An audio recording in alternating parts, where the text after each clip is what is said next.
Now, and then we have the next story where Vin Diesel has actually been accused of sexual assault. And this one was kind of interesting because according to the story, this happened back in 2010. And the person who is the plaintiff is called Asta Jonasson.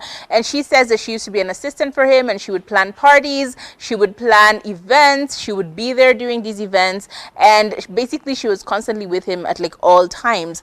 However, the story then continues to say that on one of those occasions, she actually was asked to go to his suite in one of the hotels that they were at, and ultimately ended up groping her, trying to take her panties off.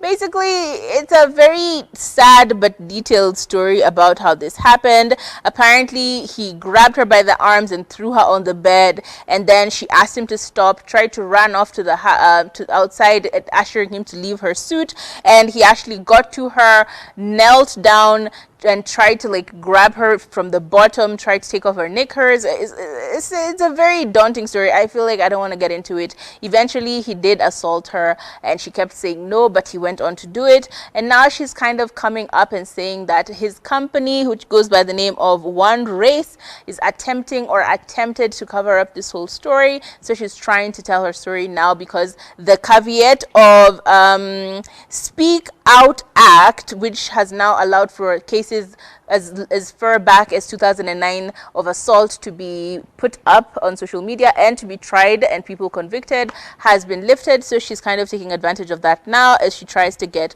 retributions for the emotional abuse and the physical abuse and all of the other stuff. I don't know, it seems like a very detailed story.